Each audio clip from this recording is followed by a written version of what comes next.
It was like towards the end of the day, the sun was coming down. The landscape is like nothing you've ever seen. And I watched him have this epiphany. Whatever you want to call it, God, spirit, within yourself, it washed over the man in the car. I watched the hand of God touch David.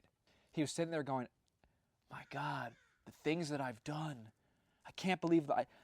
If you could zoom in, I have goosebumps all over right now just thinking about watching this. I'm dead ass. They are right here. I am covered in goosebumps. Watching the way that he changed, his life changed. He naturally had a spiritual awakening that addicts pay $10,000 to try to find in an ayahuasca ceremony. I'm not kidding. Like, this just happened to him. It was just the setting. It was the Baja. It was the middle of nowhere. It was being away from the filth that you see every day in this city, especially living in the arts district and working in a club in Hollywood. Think about how filthy that really is. Seriously, think about it. You're living in an impoverished area. There's homeless people everywhere. Every night you just see horny people doing drugs, drinking. There's moral abandon. There's nothing wholesome about it. And now all of a sudden you're in pure raw nature, and you're really able to forget that and all of a sudden reflect on your life. And that is what happened to David. It was powerful shit. Really powerful.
My name is Matt Brown. I moved to Los Angeles from Boston 5 years ago to chase my dream of acting and filmmaking in Hollywood. I've done some commercials, small parts, theater, but I'm not up on billboards yet. Well, except for this one, but I needed the money. To support myself between gigs, I started caddying at the Bel Air Country Club, one of the most exclusive golf clubs in the world. At Bel Air, I've worked for big celebrities, star athletes, and billionaire businessmen.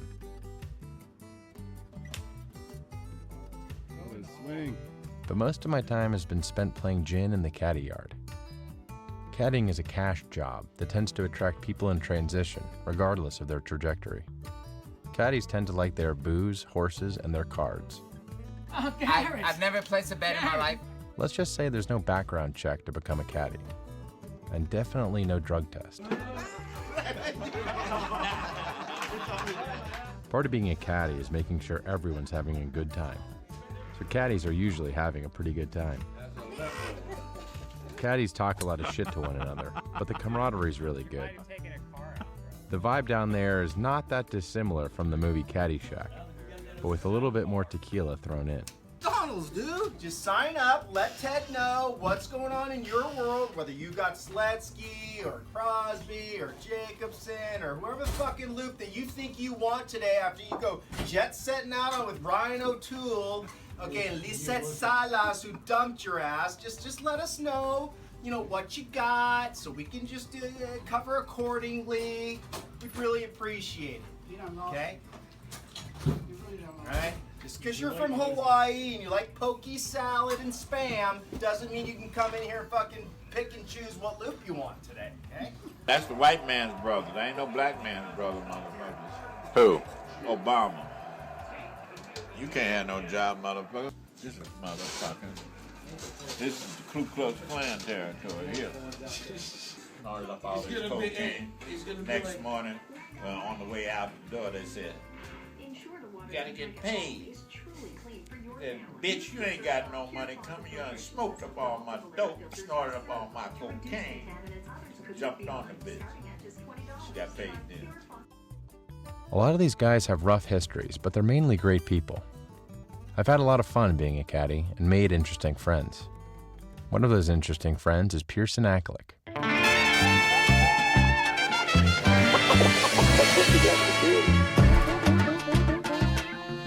Pearson is a wild man in the truest sense.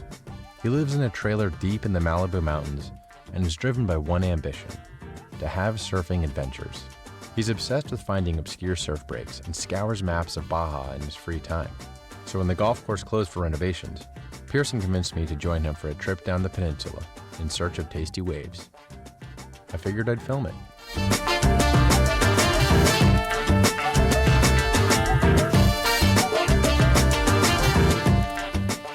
After months of prepping the truck, buying gear, and studying charts, we left LA at the crack of dawn on an early November morning.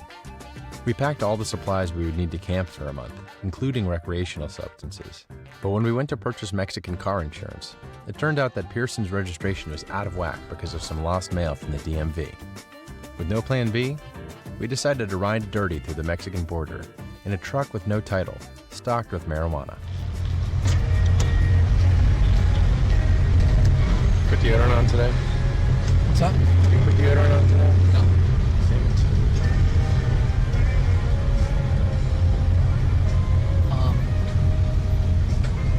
Dude.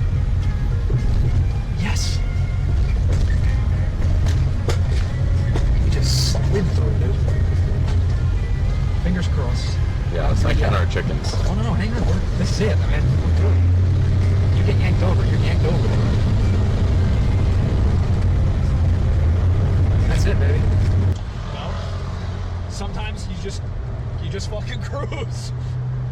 I had this all rigged out in case we had an altercation. Well, dude, the guy who like checks you fucking was on his cell phone, didn't even make eye contact with me. That's phenomenal. Registration, yo no tengo. We crossed the border into Tijuana, but we did not stop in Tijuana. Never stop in Tijuana. Bad things happen in Tijuana. Here's a clip from the teen soap opera The O.C. to reinforce this point.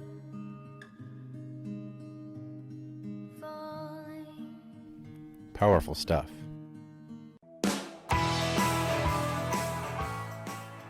Our first stop was the famous Mama Espinosa's restaurant in El Rosario. Because of its heavy traffic from surfers and off-road racers, it has become pretty touristy over the years. There is a gift shop, but it serves fresh seafood caught just miles away and is a great jumping-off point before heading deeper south. The octopus soup can cure you from any ailment known to man, but the lobster burrito should not be missed. ¿Cuál es tu favorito para comer? ¿Para mí? Sí. ¿Burrito de langosta? ¿Sí? ¿Qué? ¿Está fresco la langosta? Yo comí anoche el caldo de pulpo.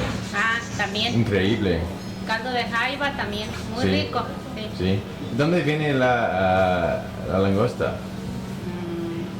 De aquí de Punta Baja.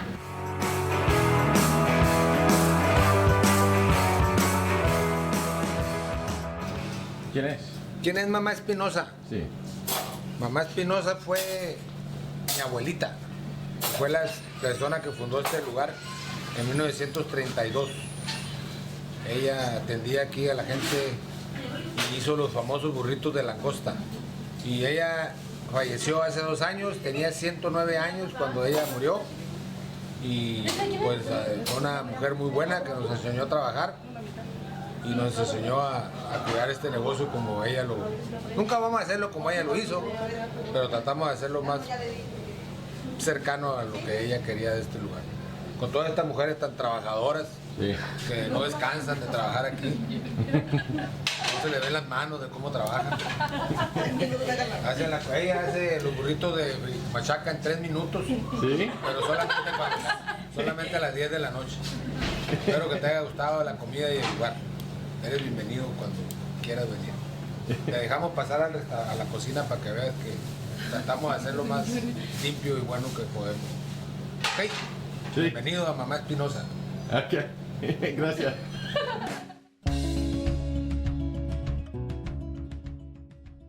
The surf forecast for the upcoming week looked dismal, so Pearson and I packed up and headed east to camp on the Sea of Cortez.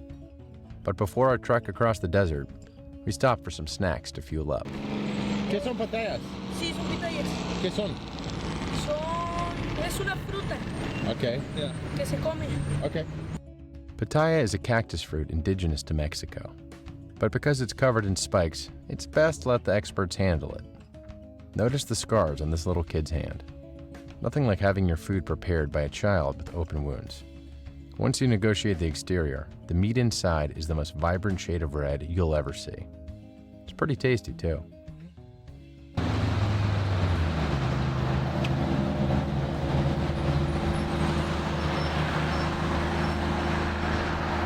It's almost salty already. It's unlike anything I've ever had. Yeah. The texture's amazing. It's almost like a watermelon, texture-wise, but not. It's like a strawberry watermelon. Yeah.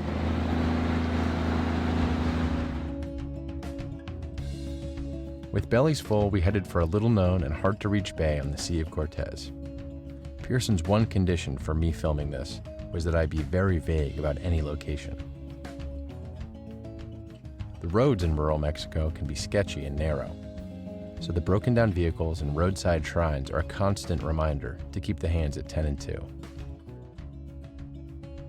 We finally arrived at a desolate, tranquil bay surrounded by mountains. Its only human inhabitants are a couple fishermen who are there half the week.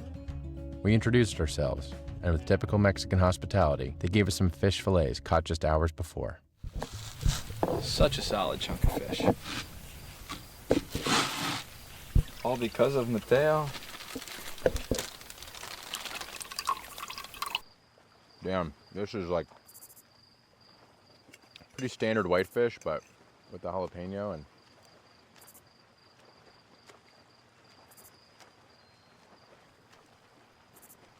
a little lime. You know, do it Mexican style. Chuck enough lime and jalapeno and stuff in there, it's going to be incredible every time. Yeah, if you get good quality fish and then, you know. Yeah, I think I'm going to go fishing with them tomorrow. Do it, man. I'd love to, but I just don't want to not impose, but like get in the way. Like, I don't know. Yeah, I mean, it's a small boat. You know, it is. They know a ton of Spanish. I don't want them having to like yell shit at me and like you have to translate. Yeah.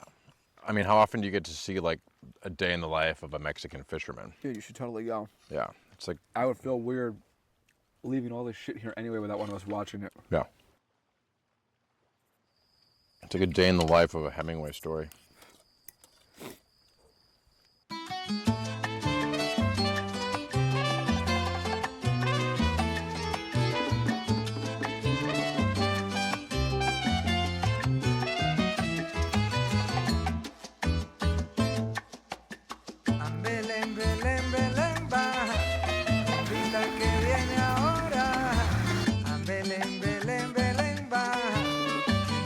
Pasa de moda, es el son que ríe y que llora, el que sigue dando la hora y se baila siempre.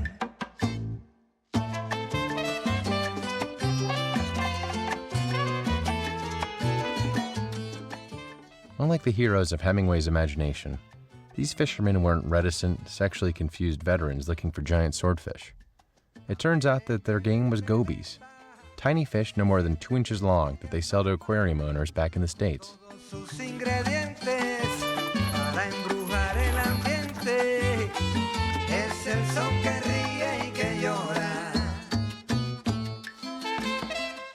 This guy uses a janky old air compressor to swim to the bottom of the sea and pull gobies out of a burrow one at a time.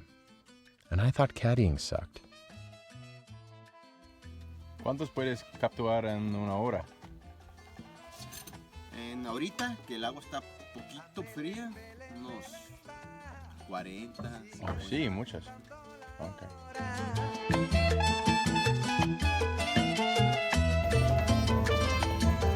Belén, Belén, Belén va, sigue el son dando la hora.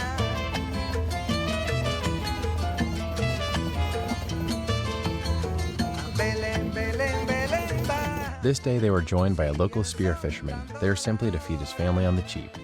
Since I didn't quite trust the 60-year-old air compressor, I decided to follow him. Ay, pero a Belén ve, a Belén va. Ay, pero a Belén, Belén, a Belén, Belén, va la, va la, va. Pero a Belén ve, a Belén, va la. Ay, pero a Belén, Belén. After an hour of watching him inspect under rocks with no results, I thought I may have been a bad luck charm, and I gave him space. Y sigue el son dando la hora. Sigue el son dando la hora. Y sigue el son dando la hora. Watch out where you step. His fortunes clearly changed in my absence, because this is what he brought back.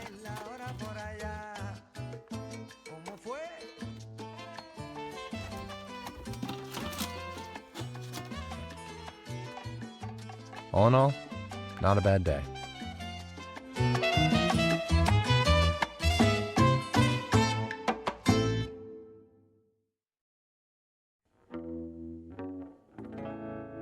We reclined in our earthly paradise for a few more days, relaxing and breathing in the rhythms of nature. Even amid the stillness, it was difficult to shed the anxiety of modern city life. I worried about the future, about my career choice, about what I should be doing with my life. I wondered if this trip itself was just a waste of time.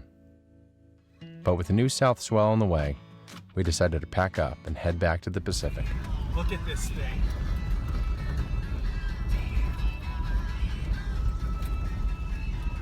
Oh my God. By this point, the Baja 1000, the world's biggest off-road race, was only a week away. We thought the roads were treacherous before, but now they were absolutely terrifying. Just getting out of the bay, we were almost blindsided by several high-octane racers practicing their desert route. Even on the main roads, the support teams hauled ass to catch up with their racers. In order to soothe our nerves, we stopped for a few cold ones and caught up with a team of Canadians looking to take home Baja 1000 glory. Even just a little bit of pre-running that I've been a part of, like the train, everything changes. Every 50 miles you go from desert cactuses to sand pits that you can't get out of. Like, it's really unique out here, I think. This just as a pre-runner is about $75,000 car, and then we've got our race car. Actually, 4 pre-runners total for the race. And then the actual race car itself, well, that's like 150,000, give or take. It's 160,000. A lot of time and money goes into it. Yeah. And it's crazy to think though that even I think top prize money is like $5,000. Yeah, it's not. There's no prize. There's really no prize for Baja. It's just bragging rights. Yeah. That's all it is. It's just bragging rights. And I think that's what makes it so special, really. Like, it's not like any other race. Some guys spend 40 years coming down here just trying to finish. And oh really? People don't even finish? No, never finish. A lot of guys. It's a huge accomplishment just to finish. Yeah. Over 50%, really. Yeah. What happens? The car just busts? You just break down. You're not able to repair, and you just run out of time. So there's all kinds of little surprises that you come across out there, whether it may be a trap that someone set up out there, a rock you don't see, it just takes one moment and cows it's step over. out in front of us today. Yeah. Oh, really? And I pulled into a spot alongside course, and there was another team. They're sitting waiting for their pre-runner. And I rolled in, big wave, and I was going to pull up and talk. Nothing. Just stone wall. So I was like, not even in the same class either. Yeah, no, they're entirely different class. Yeah. Like, we're not racing against these guys, but they're into it. So what are the chances? Of winning? Good. Yeah. Good. We're Very gonna win. good. Very good for us. I think we got some of Canadians' finest drivers out here. We have TVs. our 4 drivers are the top 4 short course drivers in Canada right now. Is that right? So yeah. So odds are looking pretty good. It's a matter of just not breaking down and breaking stuff. Yeah, I think it's all pretty good turns. battle. Ensenada's going to be a hell of a party at the end of it. What about the party at La Paz at the Well, end? there's Yeah, dude, that's what I'm talking about. Yeah. That and in Vegas on the way back. Oh, man. The week after. We wished them good luck on the race and headed for a famous break known as the Wall. Based on everything we had heard, the Wall was supposed to be a Valhalla for surfers.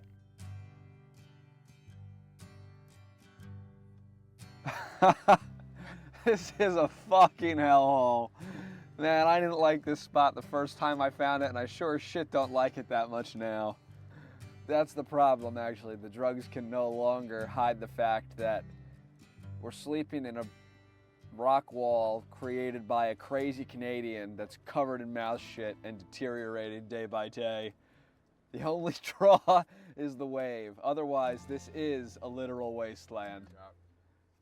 And the wave is giving us the bend over.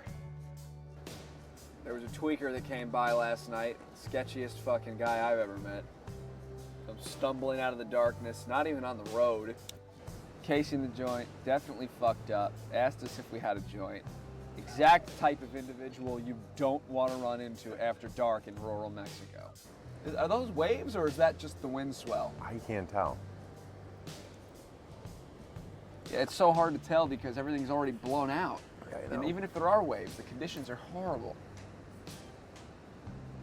Somebody who has definitely seen the Wall in better days is Glenn Horn, a board shaper from San Diego, an outright legend of Baja. So how'd you find this spot originally? Just by traveling through Baja.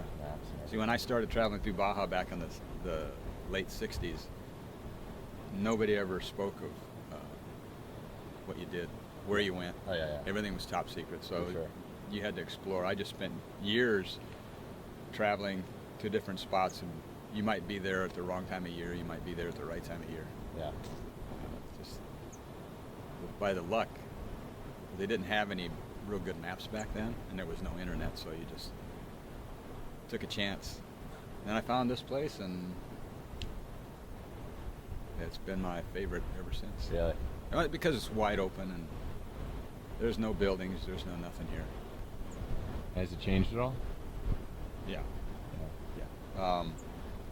There weren't any walls back then.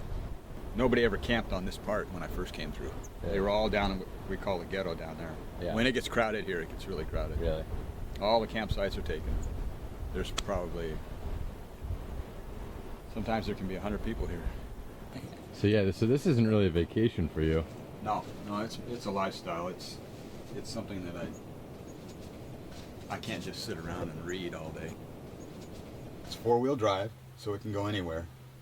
I've taken it everywhere in Baja. And I built the whole thing. I built the top, I put all the windows in, except for obviously the windshield. Built the back doors. And they love it, the vendors. Yeah. They see me coming in, they go, El Toro, yay!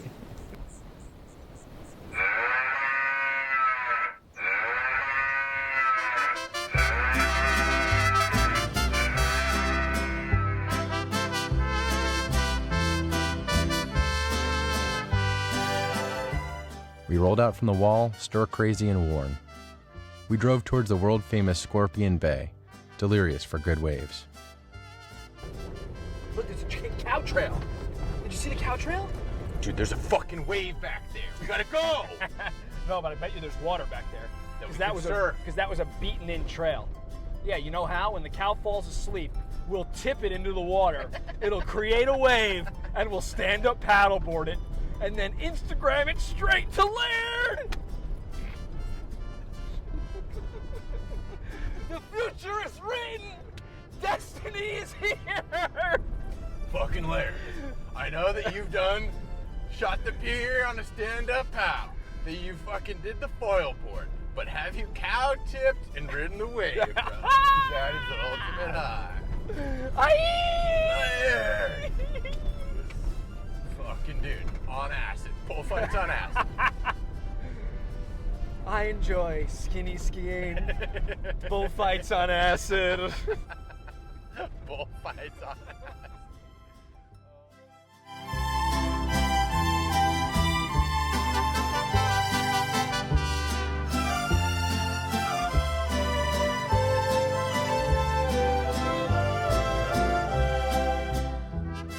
But before we reached Scorpion Bay, we stopped in San Ignacio, a small and oddly verdant town in the middle of the desert.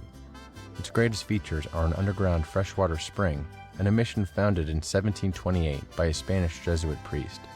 As one would expect, the mission has had a complicated history with the indigenous Cochimí people, the tribe credited with the famous and mysterious Baja cave paintings. Being a guilty Catholic, I was obliged to stop in and say a prayer.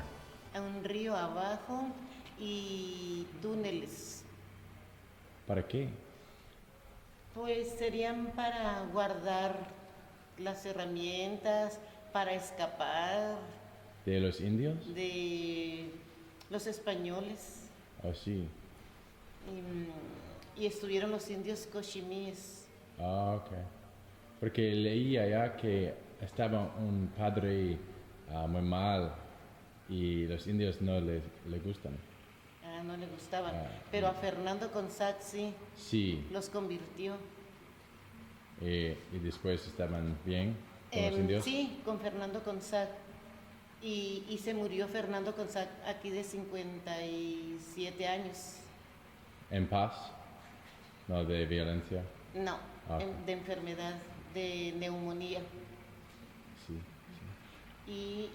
Y los indios se enfermaron de la viruela y se murieron aquí. Oh, sí. Y los que quedaron se fueron a Ensenada. Es un ojo de agua. Sí. Todo el tiempo hay agua. Sí, yo sé, porque está tan verde aquí. Porque pueden vivir por aquí porque de la agua, ¿no? Por el agua, sí. ¿Está fresca el agua? Sí. Oh. Sí, es más diferente que otra partes del desierto. Sí. Es muy raro. Es un oasis en medio del desierto. Un oasis del espíritu. Y es de 1728 a 1786 para terminarla. Pues, pero hay un padre aquí ahora. Sí, padre Roberto. Roberto, bueno, ok, muchas gracias. Our prayers were answered once we hit Scorpion Bay. There were showers, a cheap cantina, and small, clean waves that lasted hundreds of yards.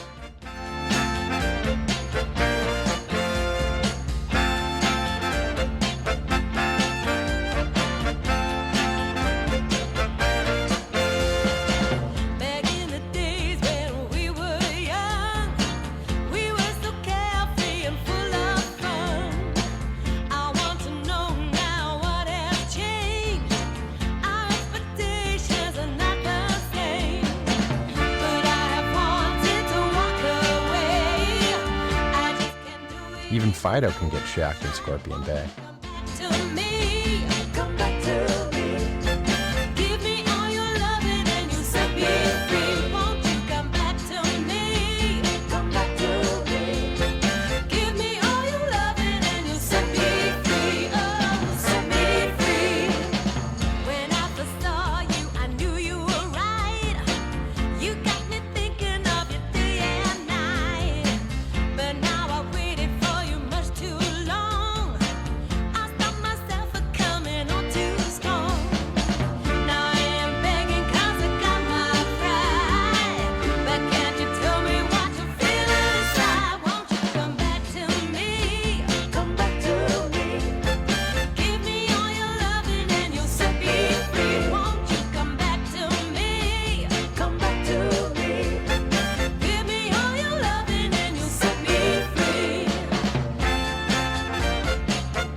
Scorpion Bay is a true community of expats, with many gringos living there most of the year.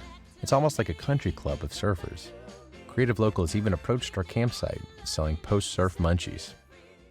Show the tamale. We got these That was one of the best tamales I've ever had. Yeah, the olives work. Yeah, I don't know, what was that other stuff? Those long strings of whatever the fuck. Was that cheese? Cheese doesn't go in tamales, I don't think. I didn't think olives did either. Yeah, fucking all bets are off. Yeah, come on, man. Ooh. Mucho tamale, mucho hot sauce. This is a really special tamale with olives, which you almost never see. Or I've never seen. Ever. Good tamale. Yeah, spit the pits out of this one. Those are French fries, unfried French fries. Got it. Yeah, I was like, I couldn't tell what they were. There's onion, beef,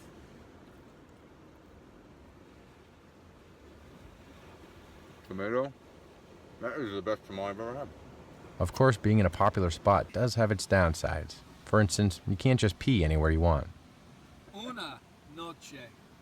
Mucho peas. They can smell. It's like huffing glue. That is so gnarly. Oh my god, I just want to get up in the sun. Look at that.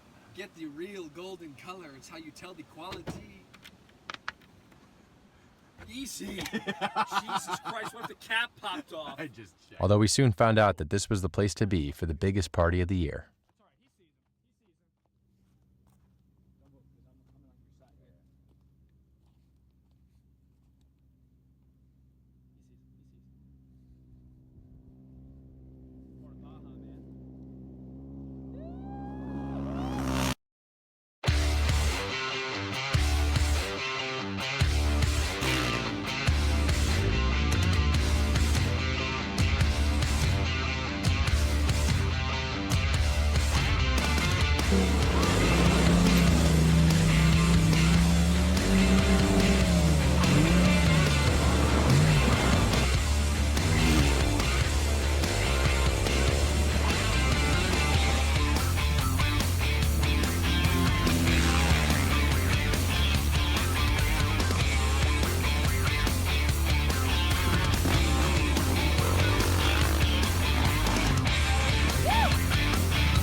As it turns out, the Baja 1000 is the Mexican redneck Super Bowl.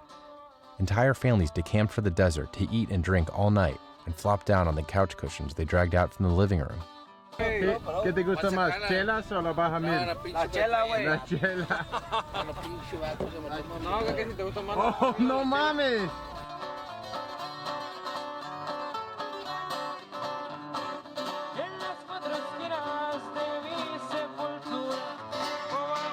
There are no real rules to this race.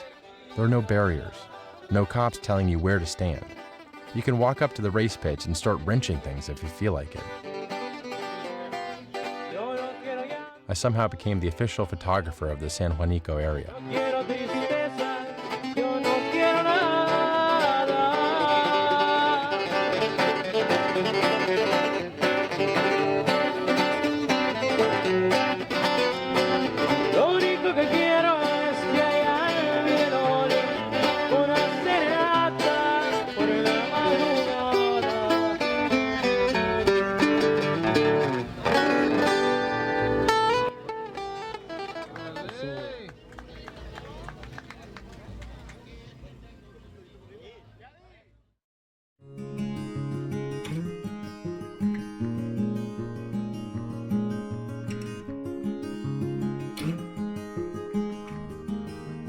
We had a lot of fun in Scorpion Bay, but Pearson and I felt the call of the wild.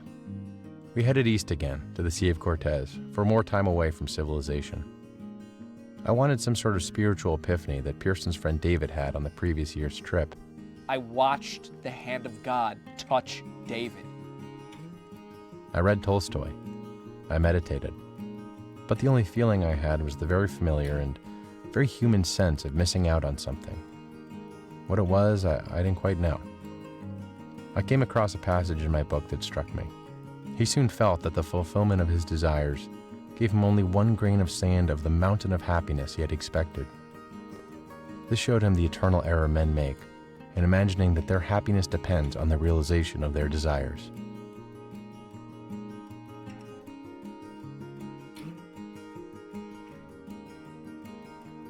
But my time as a millennial Henry David Thoreau is cut short.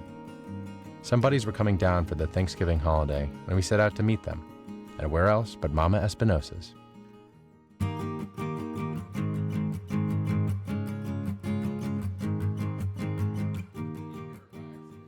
I just like, no, after that moment, I was like, all right, I'm done. The kid hit you with the golf club? Yeah. Wait, listen on. I was at that 10-year-old kid. Fuck you, Dad. Yeah, what did he do? I missed the shot. Just swung at me. I'm 16 and just like, right by the car. But before we showed them a secret spot, Pearson gave them a lecture on the surfer's code. You ever been blindfolded and sat on top of a cactus in the middle of the Baja Desert? As the wig came out. Listen, if there's an Instagram post, if there's a You can look at one person right if there's now. a location, no, I cannot. Drop a pin. You can look at one I'm looking person. at 1, 2, and 3. I'm gonna post the shit out of it now. I'm posting the shit out of it. I'm gonna post them. You will die.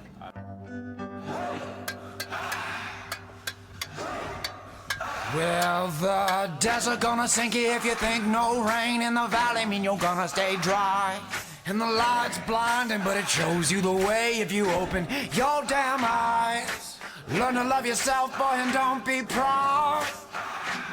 Just keep your head above the water and out of the clouds. Don't let the devil know you're sober lest you fill your cup. Should tell you, boy, you know that the war is over, so you might as well drink up. Come on, man, up. I wanna take you, baby, in a blanket tonight. I wanna lay you both down till the morning light. But first it's over the hills and up through the pine. Higher and higher, boy, you better climb or cross another state line. Into your balanced state of mind. With 10 cigarettes and an empty bottle of wine. Red train gonna come and the river gonna rise, but you tore up your ticket, boy, you lost that ride. The stars without a guide, you're not love beside you. You only got yourself left to blame now and dream on. So come on, man up, and come on, let's carry on. Let's carry on up and over the hills and up through the pine. Higher and higher, boy, you better climb or cross another state line. Into a balanced state of mind. With 10 cigarettes and an empty bottle of wine.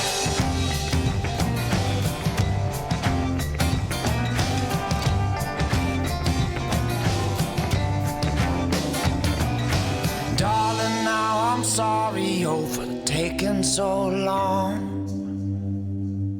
For saying I was alright when something was always wrong. But I finally come to find the difference between our love, the dusk and the dawn.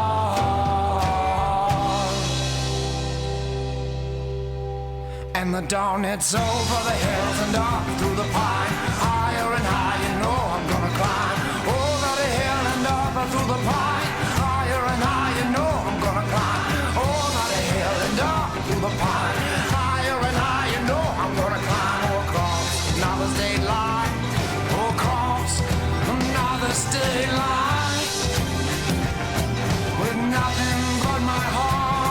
straw.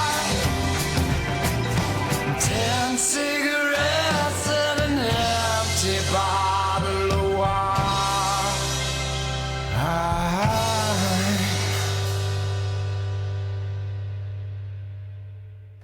Not just you gotta, that there's a lot of other ways to live, and that you can really get caught up in a fucking rat race here and lose sight of, you know, important things. Nature, you know. I don't know, I mean, it's real easy to get consumed by a lot of bullshit when you're in a city like this, like LA. Not to say that the life is better there, but I'm just saying you really need it's good to have a refresher. Let you know what's going on. You know?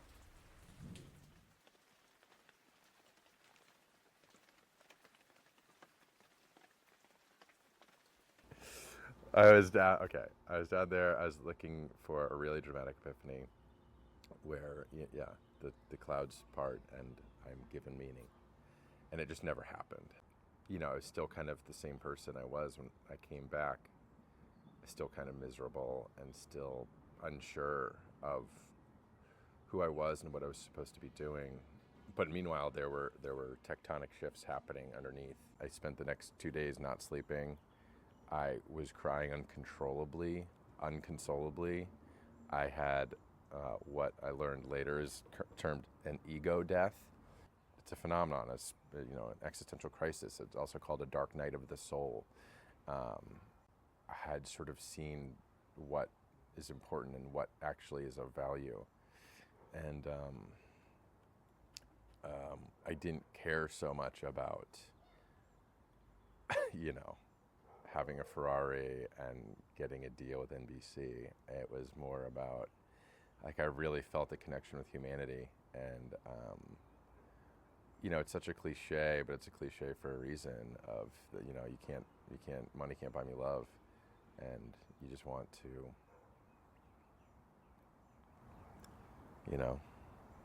experience love in this life and with other people.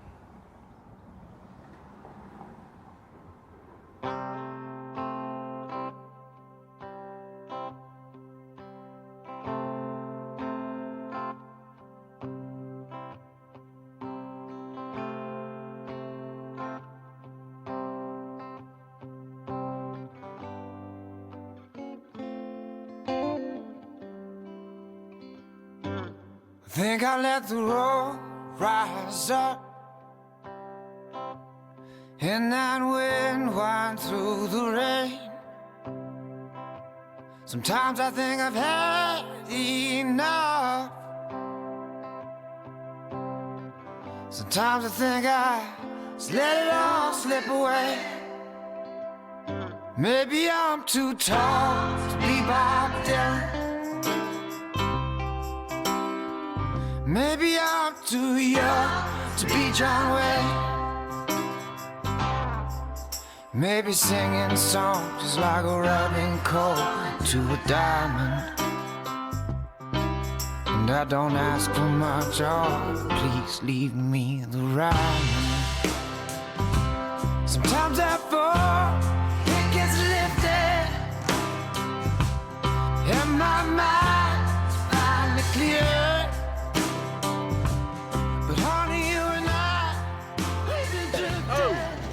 This guy knows what's fucking going on. We're down in Mexico. I heard a guy asking for polo tacos. I thought he wanted it up his ass.